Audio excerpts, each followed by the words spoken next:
hacer pues como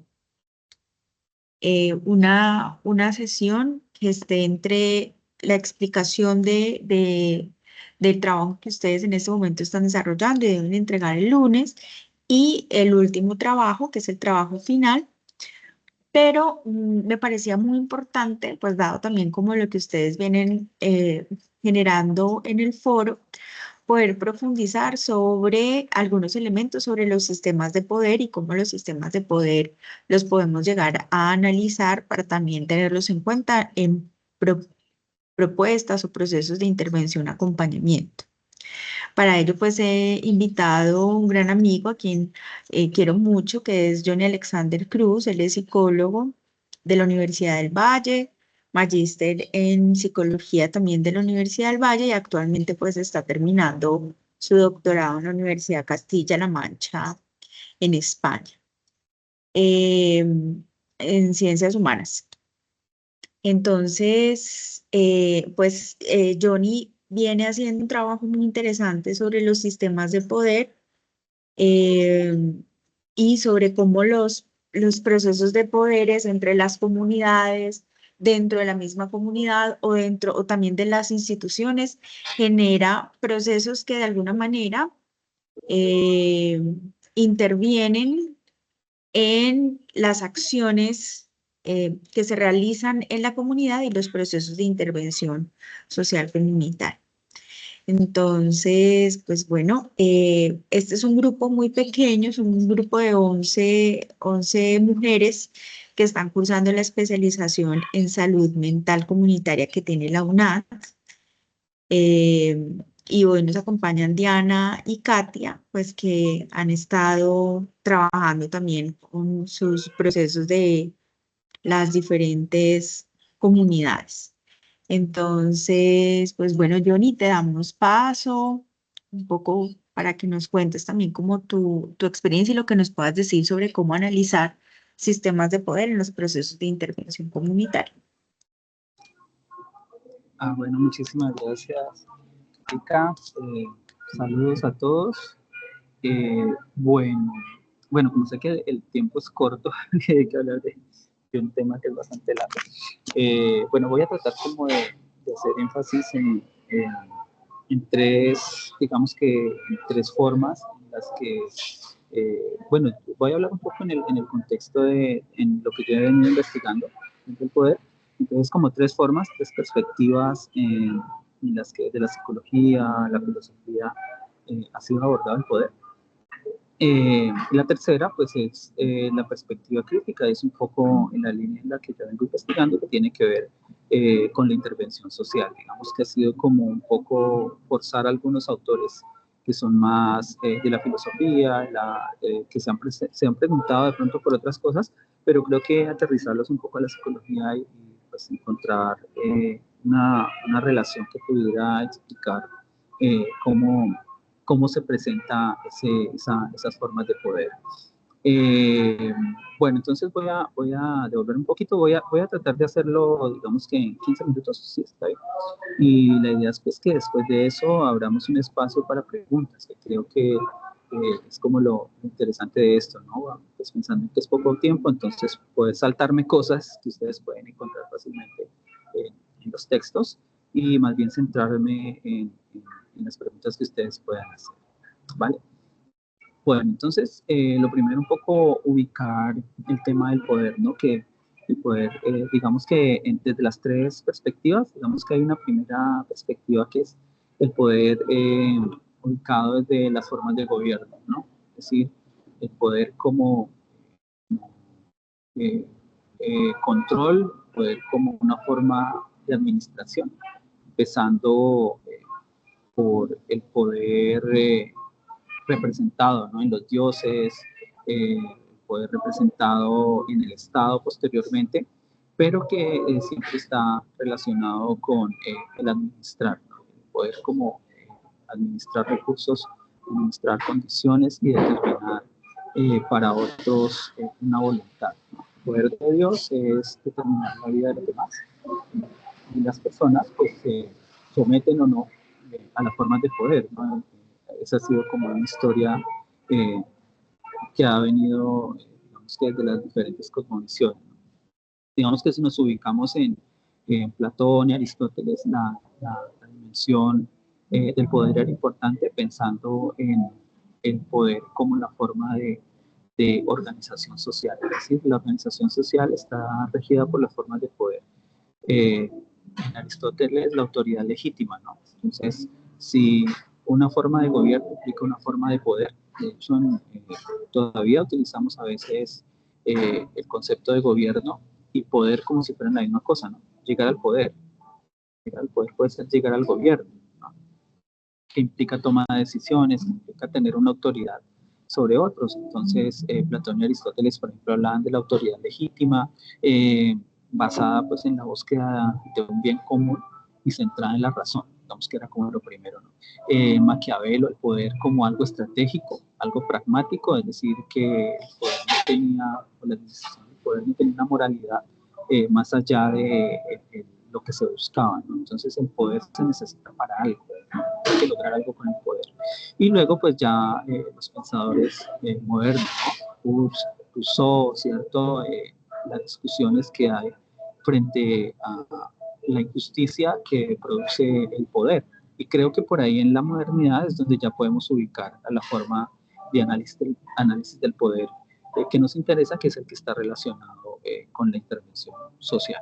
Entonces, estas formas de poder, digamos que como poder para la gobernanza, o más bien para gobernar, más bien, no tanto la gobernanza, sino para poder, para administrar al otro, pensado desde los estados modernos, pues implicaría que ese poder sea justo, ¿no? Entonces, el poder es justo cuando los demás aceptan el poder, aceptan las formas de poder. Entonces, digamos que los estados representados en la modernidad son estados democráticos, donde se supone que el poder que los gobierna es un poder legítimo y que busca de algún modo sostener los ideales de la modernidad. Entonces, la libertad, la igualdad, el bienestar, los derechos humanos, todo esto empieza a convertirse en algo que es natural a los estados, y los estados pues deben mantener el poder para ello. Sin embargo, viene la posmodernidad, la crisis de la razón, y es, Platón, Aristóteles habían planteado que el poder es legítimo cuando está gobernado por la razón. Esa es la idea del Estado moderno, es decir, el poder no es simplemente el poder autoritario medieval, donde yo tengo el poder, yo soy el rey, sino que además ahora debe pasar por un filtro que es la razón. Lo racional determina eh, cómo se gobierna. Entonces, alguien no puede, digamos, actuar como una tiranía, porque sus conductas de algún modo van a contradecir los principios de la modernidad, o va a violar los derechos humanos, o va a violar los derechos de alguien. Entonces, en teoría, el poder tendría que estar mediado por la razón, por un análisis, digamos, objetivo de las acciones de poder. Esa es la modernidad, y pues se planteaba hasta ahí como algo muy positivo. Entonces digamos que el poder eh, representa lo que permite ya no dominar al otro, sino que te permite acceder. Entonces por eso la gente dice, no, tengo poder adquisitivo, o sea, que puedo acceder a ciertos bienes, o tengo poder de decisión, o tengo dinero y el dinero es poder, ¿no? Entonces, digamos que el poder se convierte como en la capacidad que tiene alguien que no tiene, como un objeto que se tiene o no se tiene, como algo que se puede ceder, y esa es la forma moderna. Sin embargo, pues con la crisis de la modernidad, lo que pone en evidencia, como ya sabemos, es que la razón pues, no garantizó adquirir, digamos, estos derechos y principios que sostenían la sociedad, sino que uno lo que encuentra es desigualdad y digamos que la focalización de los recursos en ciertos grupos. Entonces viene la idea de justicia, ¿no? Que es cómo logramos la justicia, cómo logramos acceder a esto que algunos tienen y otros no tienen. Y los movimientos digamos, más de, bueno, esta primera entonces corriente sería el poder racional, ¿cierto? El poder democrático, el poder centrado en la razón. Pero con la crisis de las ciencias sociales, con la crisis de la razón, ¿cierto? Entonces hay una lectura del poder desde la visión económica, marxista, materialista, y es que el poder es un objeto también y está representado en los medios de producción. Entonces el poder se debe tomar, la toma del poder. Entonces, digamos que la segunda corriente será la corriente que tiene esta influencia marxista. Y Foucault, ¿cierto? Aparece Foucault en los 70, con la crisis de los años 70, la crisis de las ciencias sociales, quien hace una crítica al poder. Siempre cuando uno habla de poder, pues va a referirse a Weber, ¿cierto? Y a Foucault. Para Foucault, el poder no es un objeto. Esa es la diferencia con las anteriores visiones. Para Foucault, el poder es una relación, es una forma de relacionarse que transita, ¿no? Entre cualquier interacción, cualquier forma de relación, interacción, siempre hay una forma de poder. Porque el poder lo que determina es la capacidad eh, eh, de transformar la forma de pensar, hacer o sentir de alguien. Quiere decir que no es un objeto y tampoco es algo de lo que todo el mundo esté, de lo que alguien esté totalmente desprovisto. Es decir, el poder siempre está, porque el poder no está en las personas, sino en las relaciones que se establecen entre ellos.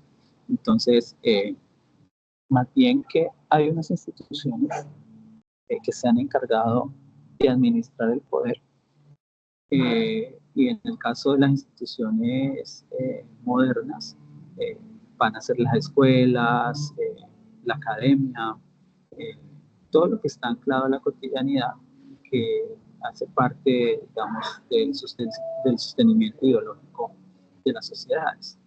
Y esas formas de poder son sutiles, estos son, digamos que se mueven, eh, no de formas de poder coercitivas como en la Edad Media, sino sutiles de modo biopolítico.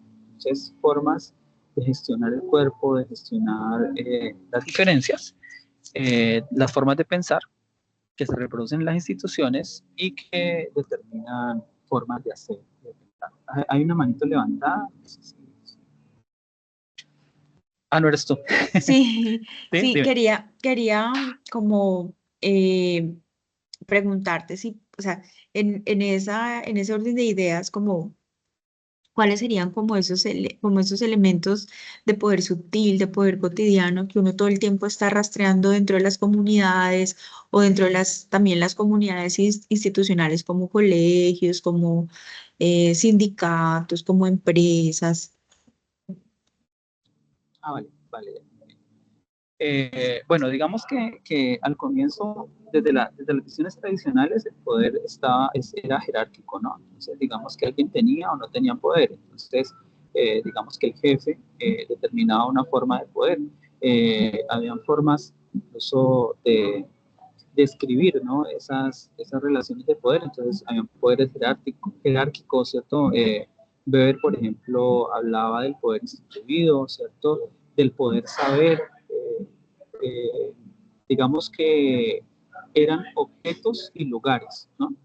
Que se podían ocupar. Entonces, por ejemplo, si tenías un cargo en una empresa, ese lugar, ese cargo producía un poder local. Eh, si, por ejemplo, tenías un conocimiento, ese conocimiento te da un poder porque ese poder implicaba un saber que otros no tenían, ¿sí? Por ejemplo, desde Kurt Lewin, el liderazgo, ¿no? El liderazgo, las dinámicas grupales, todas ponían en evidencia una forma de poder que era la influencia, o sea, la capacidad de hacer que otros modifiquen su conducta, su forma de hacer, de pensar, de sentir, ¿cierto? En relación a la influencia. Digamos que esas son las formas más visibles de poder y digamos que estamos más acostumbrados a detectarlas, ¿no? Entonces, digamos que, ay, hola, ¿me están escuchando? Hola. Sí, Tenemos sí, error. te estamos ¿Sí? Vale. escuchando. Sí, Ok. perfecto. Entonces, digamos que las formas visibles tendrían que ver como objetos o lugares, ¿sí? Entonces, lo que tiene un lugar, eh, lo que tiene un lugar y lo que tiene un cuerpo, digamos, es objeto, está ontologizado, son las formas de poder tradicionales. A lo que Foucault va a plantear es que existen formas de poder que no corresponden ni a lugares ni a objetos, ¿sí? Sino que están desde las relaciones. Y esas son sutiles. Entonces, esas son reproducidas de modo ideológico por la escuela, por el sistema de valores, ¿sí? Y esas son más difíciles de ver y son más difíciles de darnos cuenta que están presentes. Entonces, digamos que ambas, en una escuela, en una institución, ambas hacen presencia. Por ejemplo, uno puede pensar que en una empresa o en una, pongámoslo, una empresa que haga intervención social. En una empresa de intervención social hay hay un organigrama que pone a las personas en ciertos niveles de poder de acuerdo al nivel de responsabilidad que tienen. Entonces, alguien ordena y alguien obedece. Y en últimas, en la última parte de ese organigrama, eh, están quienes menos poder tienen, ¿cierto? O sea, tienen más gente por encima. Pero en la cotidianidad existen otras formas de poder. Por ejemplo, en las empresas, por más que hayan jefes por encima, hay cosas que solo lo sabe la secretaria. Y la secretaria tiene más poder que todos de ahí para arriba en la cotidianidad. Es decir, si no lo hace la secretaria, la empresa puede colapsar. ¿Sí? Es la que tiene la información, es la que tiene los datos, es la que puede generar las redes, pero ese poder permanece invisible, ¿sí? Porque no es un poder desde el lugar, es un poder, digamos, más bien desde el conocimiento y más desde la cotidianidad, del saber qué hacer. Y lo mismo pasa en las comunidades. El poder visible, como objeto, como lugar, es fácil desde lo que es nombrado, pero existe una forma de poder que es invisible, que es el poder que está simplemente en el tiempo, no en el espacio, ni en el objeto, sino en el tiempo. Y esas formas de poder, bueno, esas sí ya son la tercera forma de poder, es el poder que está en la cotidianidad, ¿no? Ese es más bien como en el que yo me he centrado en la investigación y pues esas formas de poder yo las he estado interpretando a partir de la lectura de Michel de Certeau, eh, también de James Scott, que proponen que la forma de ver o de analizar el poder como relación está en la cotidianidad, es decir, en las prácticas. Y las formas prácticas encierran lo que la gente hace en el día a día, sobre lo cual no hay una estructura sobre eso que hace. Como en el ejemplo que les ponía ahora, la secretaria, por ejemplo, puede tener más información que todos, entonces ella tiene una forma de poder, pero ese poder no lo puede ejercer directamente. Ella no puede decir, como yo sé todo esto, me voy a subir el sueldo. Si ella dice eso, la pueden echar, si consiguen otra secretaria.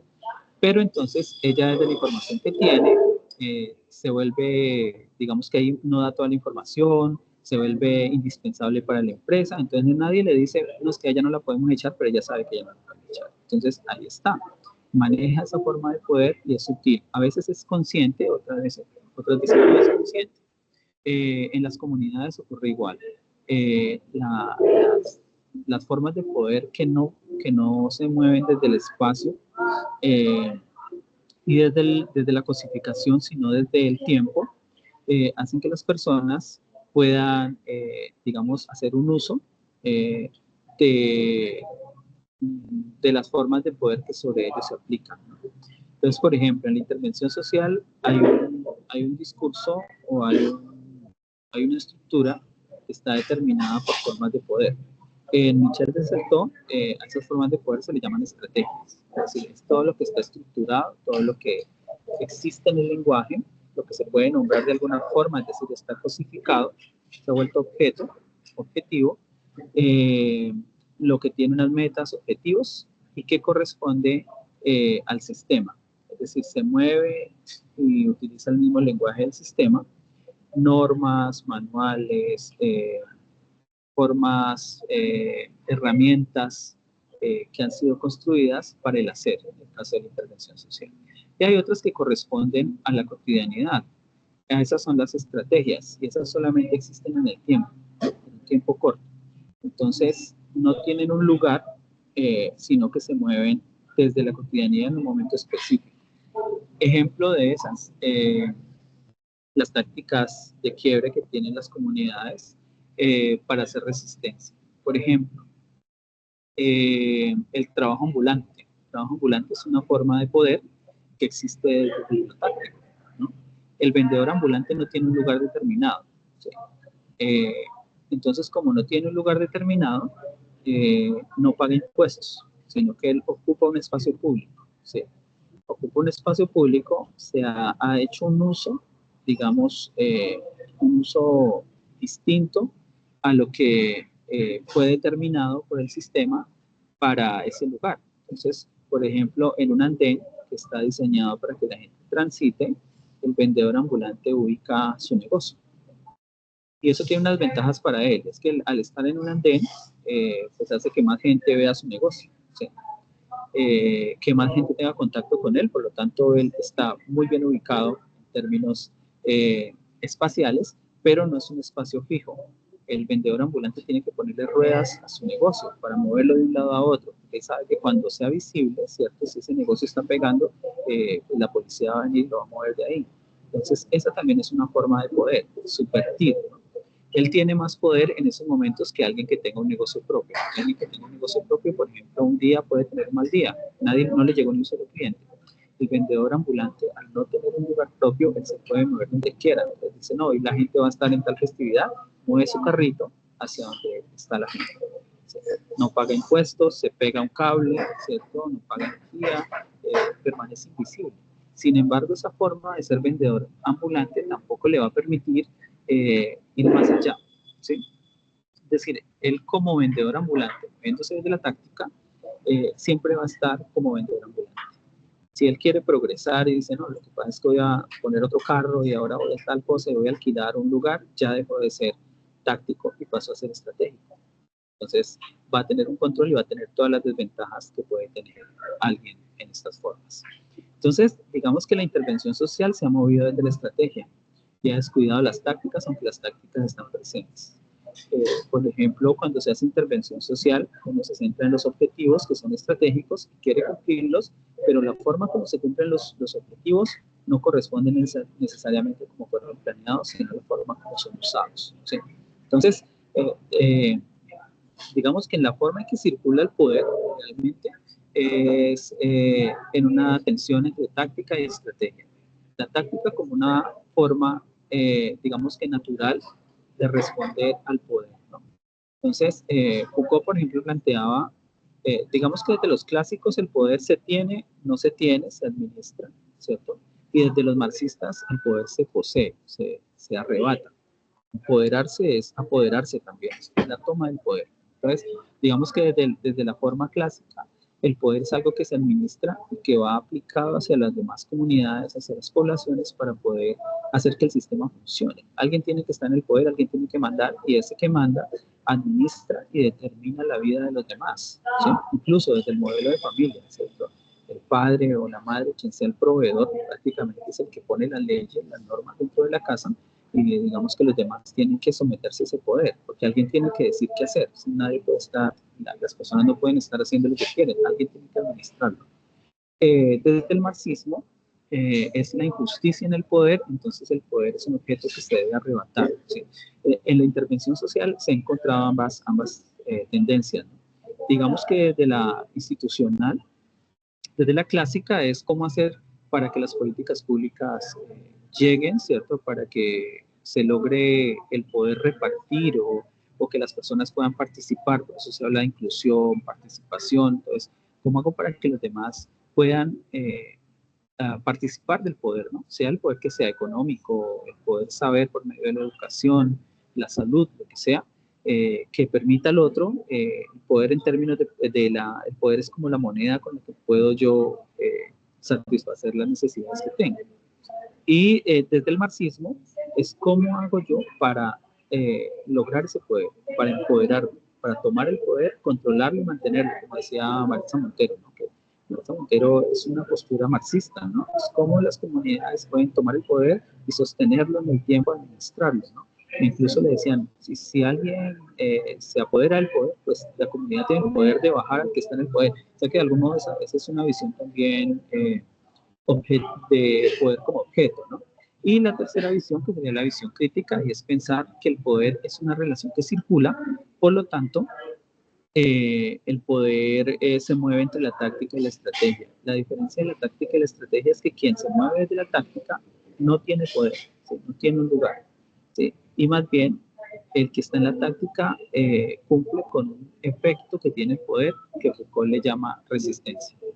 Es decir, donde hay poder, hay resistencia. Entonces, el poder, digamos que genera de modo natural un efecto, y el efecto es la resistencia. Pero esa resistencia no implica que sea organizada, esa resistencia no implica que sea la toma del poder, esa resistencia no quiere decir que vaya a cambiar las cosas, para nada, simplemente resistir. Entonces, digamos que las personas tomaron el concepto marxista de la toma del poder y lo confundieron con la resistencia. Entonces la gente, de algún modo en la intervención social, que creo que es una lectura equivocada, pensó que resistir es tomar el poder. Y realmente la resistencia es una reacción al efecto del poder. Entonces, muchas intervenciones sociales, digamos que con una herencia un poco marxista, pero también con una influencia de la posmodernidad, han planteado que las comunidades deben resistir, ¿no? Pero el resistir no es un hecho consciente, resistir es un efecto. Entonces, en la investigación que yo estaba haciendo, estaba analizando los movimientos juveniles sociales que participaron del estallido social y un poco lo que ha sido la historia de los movimientos sociales en Colombia, en Latinoamérica, son en el mundo podríamos decir que son historias de resistencia, y que algunos pocos han sido historias de revolución, pero la revolución sí es una cosa distinta. La revolución implica una negociación en igualdad de poder, o por lo menos en equiparamiento, no, digamos que en una búsqueda de igualar formas de poder. Por lo tanto, la revolución es confrontación, es un encuentro entre dos formas de poder que logran de algún modo igualarse. La resistencia no, la resistencia es una forma de reaccionar al poder, pero que no necesariamente tiene la capacidad de confrontar esas formas de poder. Entonces, digamos que en la intervención social uno encuentra las tres formas. Desde quienes quieren administrar, ¿cierto?, por medio de políticas públicas, por medio de estrategias de intervención, y gobiernan sobre los otros desde un principio de justicia, y es cómo hago para que este poder sea justo, que logre la administración. Desde quienes plantean más bien la toma de poder, entonces cómo hago para luchar en contra de la injusticia, poder reivindicarme un lugar político, un lugar de la toma del poder. Entonces digamos que es el levantamiento del oprimido contra el opresor. Y la tercera forma, pues ha sido la forma de resistencia, que es más bien cómo resisto, cómo le hago frente a esas formas de poder, pero sin la capacidad de modificarlo. La incapacidad más bien de modificarlo tiene que ver porque se mueve de la cotidianidad. Entonces, no busca la toma del poder, lo que busca es poder contrarrestar la forma en que el poder ha operado sobre estas comunidades que ya de entrada son comunidades oprimidas. Entonces, la intervención social se ha movido en los tres escenarios.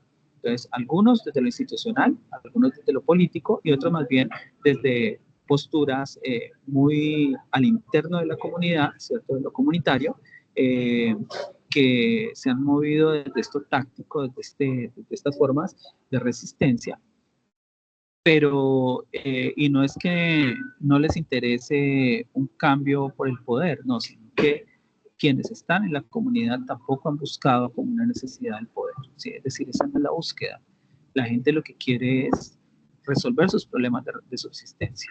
Y uno podría decir que de los grandes problemas que tiene el tercer mundo, es el problema de subsistencia, el problema de tener que estar sumido en la resistencia porque no tiene herramientas ni para confrontar, ni para la toma del poder, ni tampoco tiene la intención de tomar el poder. ¿Sí? Martín Baró planteaba, citando un poco a Seligman, lo de la desesperanza aprendida. La gente no quiere ir a la guerra y tomarse el poder, la gente quiere vivir en paz, ¿sí? Vivir tranquila. Si los problemas de subsistencia se superaran, pues la gente no tendría violencia, ¿sí? Es lo que uno encuentra en los contextos, ¿no? En estos días alguien me preguntaba respecto a eso del ambiente que se vive en el primer mundo, ¿no? Ah, pero es más seguro, pero es más tranquilo. Sí, es más seguro, más tranquilo, pero no hay policías por todo lado. No hay ejército cuidando a nadie. ¿Por qué? Porque la gente no tiene la necesidad de robar. ¿Sí? La gente no tiene la necesidad de falsificar, de producir drogas y de meterse en una cantidad de criminalidad porque tiene la subsistencia resuelta.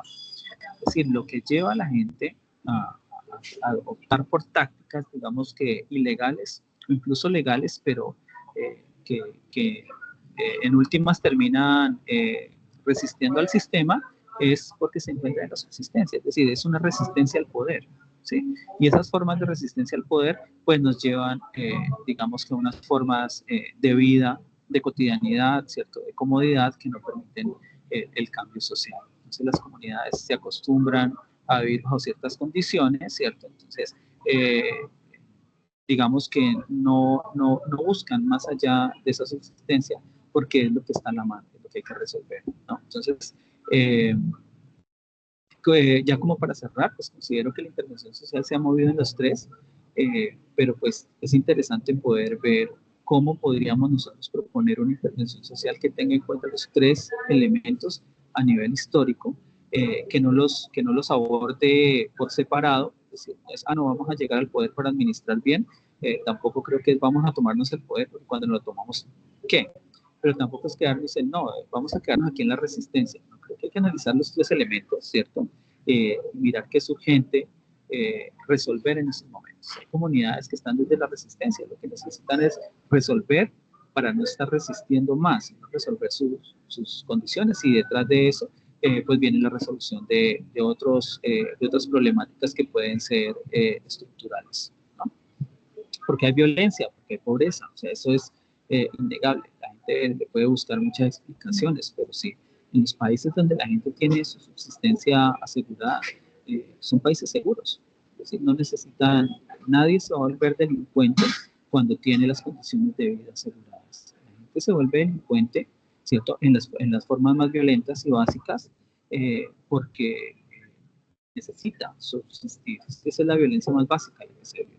Ya la violencia estructural, los robos y toda esta cantidad de cosas que vemos, pues van generando más consecuencias sobre los más oprimidos, digamos, sobre las formas más básicas de subsistencia. Pero digamos que la corrupción está presente en todos los países, está presente en todas las formas de gobiernos democráticos. Pero la forma en que se vive la violencia en nuestros países y lo que se interviene no es solamente esa violencia estructural grande de corrupción y de muchas cosas, sino lo más básico, es que no puedes salir de tu casa porque te roban, porque es peligroso, porque te puede pasar algo. Y eso está muy vinculado con una violencia mucho más que surge, digamos que no inconsciente, por una resistencia a una forma de poder, ¿no? Listo, no sé si está como muy real la cosa, pero bueno, la idea es que ustedes pues pregunten, hagan sus preguntas por aterrizar esto que, como les digo, es un poco muy abstracto pues, para explicarlo en tan poco tiempo, pero pues podemos hacer el ejercicio desde las preguntas, ¿vale? Sí, a mí hay algo de lo que estás diciendo y que me parece que es importante, pues por eso traerte pues como a esta sesión. Y es que en muchas ocasiones nos quedamos con la visión institucional y con la visión de ciertos actores que imponen y frente a los cuales se ejerce también, digamos, una medida de querer tomar el poder o unas visiones muy institucionales frente a las políticas públicas, ¿no? Que es un poco la invitación que tiene ¿cómo se dice? El trabajo que ustedes están haciendo. Sin embargo, también hay un llamado y a mí me parece muy importante, dado que está, digamos, y parte de las posturas críticas en las ciencias sociales, y es que muchas veces desconocemos procesos que las organizaciones de base comunitaria o las personas en ciertos sectores tienen y se han de alguna manera, como dirían las abuelitas, bandeado con eso y las olvidamos, no las tenemos en cuenta, ¿sí? Entonces, por ejemplo, eh, los procesos de violencia que viven muchas mujeres dentro de ciertos corredores rurales y cómo ellas han generado unos procesos de caminos alternos, de encuentros alternos entre ellas en el río, por ejemplo, para conversar. No cambia el poder, pero sí de alguna manera las empieza a proteger de ciertas cosas. ¿Cómo empezamos a potencializar ese tipo eh, de cosas que se van generando, ¿cierto? Hasta el punto que podemos, digamos, llevarlo a lo que aprendimos los psicólogos sociales y los que estamos en ciencias sociales, que son los grupos de apoyo mutuo. Y como esos grupos de apoyo mutuo entonces pueden ir también generando otros procesos de fortalecimiento comunitario. A mí me parece que esa mirada que tiene Johnny es muy interesante porque nos lleva a ubicar esas tres formas en las que el poder se va digamos, se va de alguna manera difundiendo entre las comunidades y las instituciones y todos los actores que están allí. Y es un llamado para nosotros a dejar de ser ingenuos y a decir, hay cosas dentro de las comunidades que vale la pena rescatar, que han sido sus tácticas, que les han permitido sobrevivir años, meses, y que es importante que esto lo retomen, ¿cierto? Y hacer la pregunta clara frente a ¿es necesario seguir viviendo así o cómo usamos esto para generar otros procesos, ¿no? Entonces creo que aquí toda la teoría sobre acciones colectivas, movimientos sociales, digamos, ya tendría un lugar importante eh, también, ¿no? Creo que creo que un poco lo que quería hacer era hacerles como un llamado a dejar de ser tan ingenuos en la intervención social y a pensar que solo estamos trabajando desde la institucionalidad y de los poderes que se ven o los poderes que oprimen o de los poderes que nosotros como institución en muchas ocasiones llevamos, ¿no? Entonces queremos cambiar la vida de la gente, pues es que la gente está resistiendo, como dice Johnny, ¿qué hacemos con eso? ¿Sí? Y muchas veces les llevamos unos modelos que no son propios, que no les sirven para nada, ¿cierto? Como la psicoterapia, y obviamos estos elementos alrededor, por ejemplo, de los grupos de apoyo mutuo. Diana, alzaste la mano. Sí, buenas noches. Con relación a lo que usted dice, profe María Catalina y también a John Alexander, es real porque en esa parte la relaciono con esto que dice de la desesperanza aprendida que menciona el doctor Johnny, porque las comunidades se resisten mucho y lo veo en mi trabajo. Nosotros visitamos a comunidades para mejoramientos de vivienda que tiene que ver con la institución donde trabajo, que es la alcaldía, junto con el ministerio. Entonces nosotros observamos que son personas con recursos vulnerables y ellos no salen de eso. O sea, siempre van a estar bajo esa misma esfera de la vulnerabilidad y la desesperanza. Entonces ellos no ven otra forma de, digamos, de superación.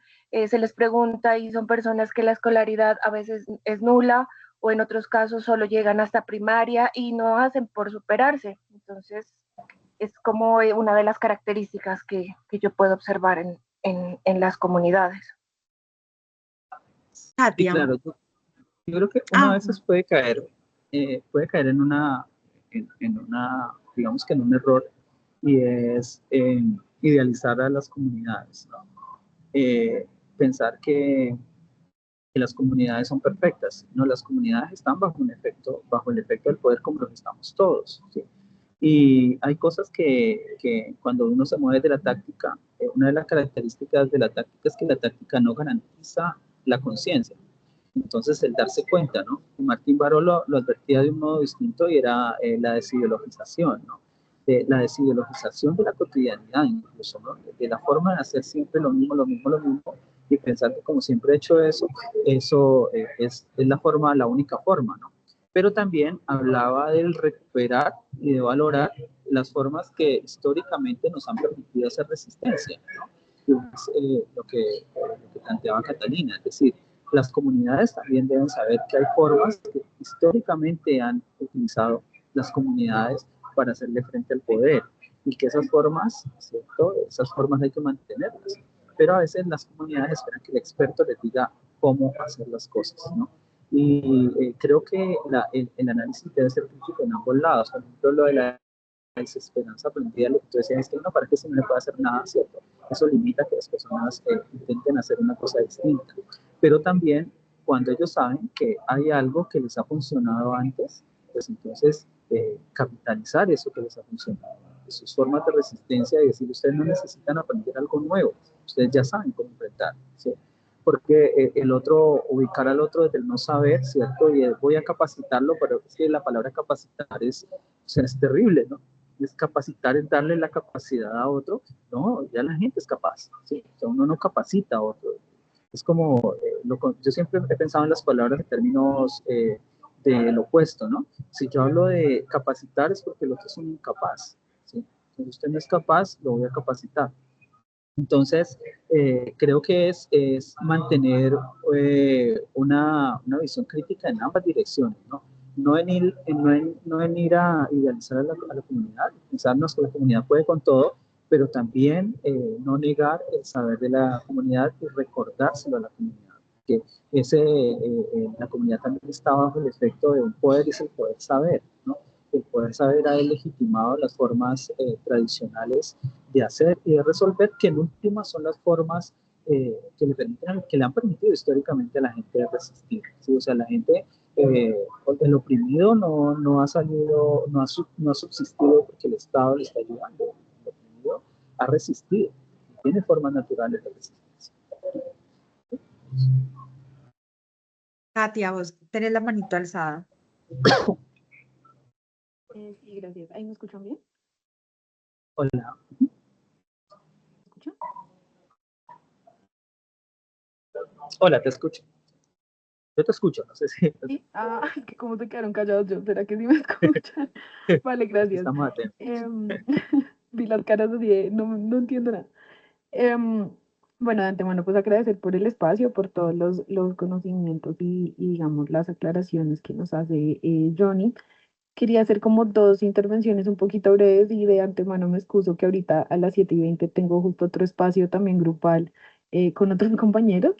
En primer lugar, frente a lo que mencionaba la compañera Diana, yo también trabajo con comunidades y entiendo a veces como esa frustración de uno como profesional de pronto querer brindar, entre comillas, algunas herramientas y que entre comillas también parezca como que las personas no quisieran superarse, pero también siento que es un llamado a pensarse uno mismo como profesional, bajo qué mirada se está viendo esa superación, si es bajo una mirada pues muy occidentalizada de necesitas tener cosas materiales y tienes que adquirir posesiones y tienes que tener ciertos estatus, digamos, económico, o si más bien esa superación, si bien yo entiendo que hay como unos básicos de accesibilidad a recursos, de calidad de vida, pues también es importante en nuestro ejercer y en nuestra intervención, es como hasta qué punto también nuestra propia observación como profesionales está permeada por esos sistemas de poder en los cuales también crecimos y en los cuales también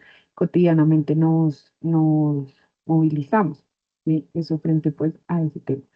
Frente a lo que mencionaba Johnny, pues como dije ahorita, siento que todo está muy claro, toda la información que nos compartiste está bastante clara.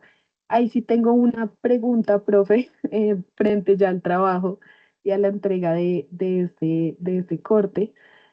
Mm, digamos que yo he ido adelantando un poquito frente a la elección de la comunidad y frente a la justificación de pronto de por qué seleccioné esa comunidad puntual, pero frente a ese análisis que debemos hacer de los sistemas de poder, aún no me queda claro si es en la parte individual o en la parte colectiva, porque creo que en el PDF de la guía está en ambas partes y me confundo un poco. Bueno, la guía, digamos que lo que ubica es que en esa descripción ustedes puedan dar como pie a que los compañeros puedan pensar como cuáles son esos sistemas de poder que se están moviendo. Entonces, por ejemplo, es una comunidad que tiene una dificultad con una minera o que tiene dificultades con grupos armados, con específicamente, no sé, el Estado Mayor o, bueno, cualquier otro, ¿cierto? Entonces, ahí ya ustedes les están dando pistas a las compañeras sobre cuáles son esos actores que están generando procesos y sistemas de poder, ¿sí? Pero el análisis de los sistemas de poder es colaborativo, ¿sí? No sé si me hago entender. Sí, sí, sí, sí. Ujú. O sea, entiendo yo que entonces en la misma justificación, pues poder abordar un poco esos sistemas de poder de la comunidad, pero ya puntualmente se inscribirían en la parte colaborativa. Exacto, ¿cómo están operando? Entonces, por ejemplo, están operando porque generan procesos de opresión, ¿sí? O hay procesos de resistencias o hay procesos ya de acción colectiva y movimiento social, por ejemplo, ¿sí? Eso también es muy importante porque esos son los análisis que ustedes deben empezar a realizar. Por ejemplo, es una comunidad indígena que está haciendo uso de su medicina tradicional para solventar los problemas de salud, ¿sí? Porque no hay presencia del Estado con centro de salud o con médico o con gestor social de salud. ¿Sí me hago entender? Mm, sí, ¿Mm? sí, Listo. súper. Una pregunta, profe.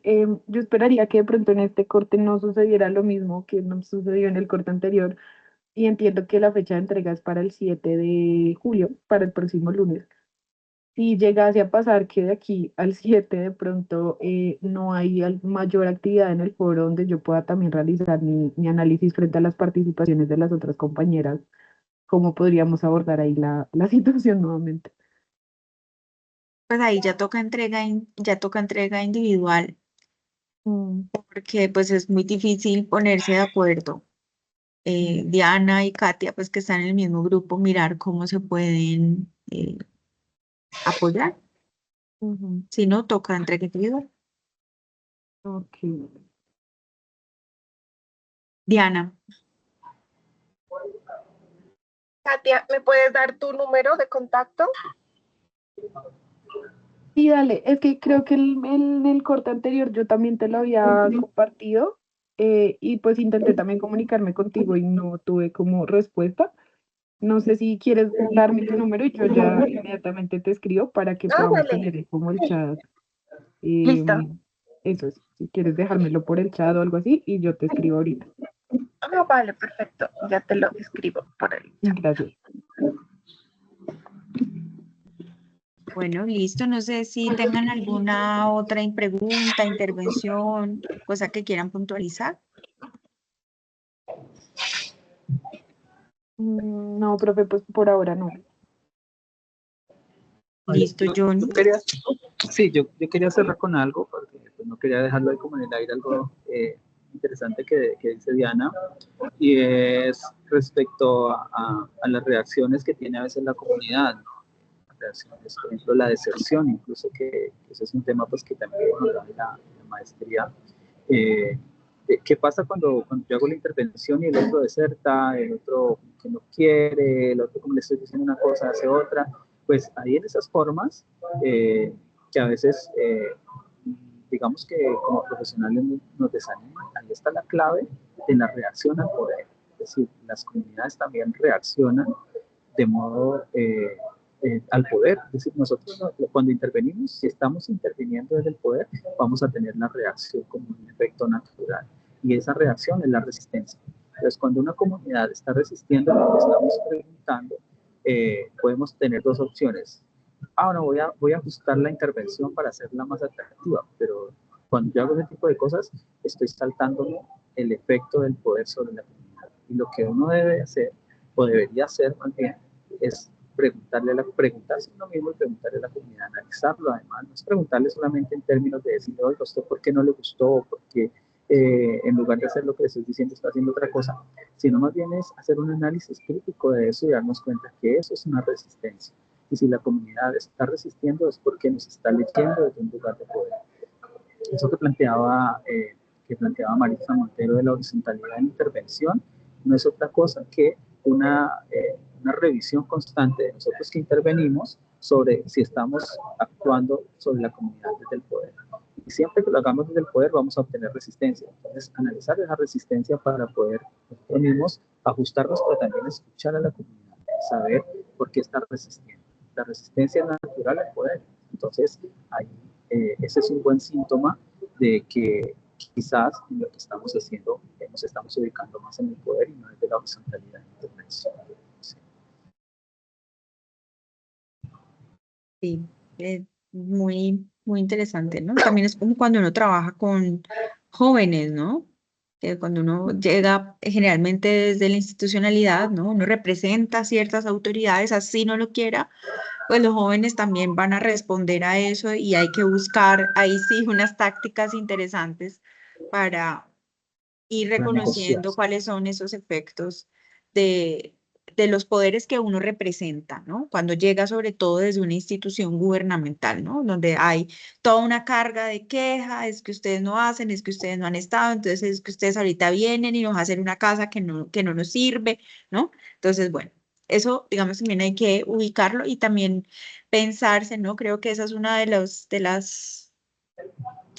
cosas más importantes para ustedes que están en la especialización de salud mental comunitaria y para todos los que estamos en los procesos de intervención, acompañamiento psicosocial, ¿cierto? Y es que la postura del que acompaña psicosocialmente, a mí no me gusta la palabra intervención, de quien acompaña psicosocialmente también debe ser una postura crítica frente a la propia labor y frente a la institución que se representa. Si uno no es capaz de interpelar qué es esto del enfoque psicosocial con las instituciones en las que uno está, pues va a ser muy, muy, muy difícil, ¿sí? Johnny sabe como cuáles han sido un poco las discusiones que hemos dado y las discusiones que se dan en ciertos espacios académicos alrededor de esos procesos, y es que el enfoque psicosocial es simplemente usted firma una asistencia y usted ya dijo que trabajó dentro de la comunidad, ¿no? Todo lo que implica algo.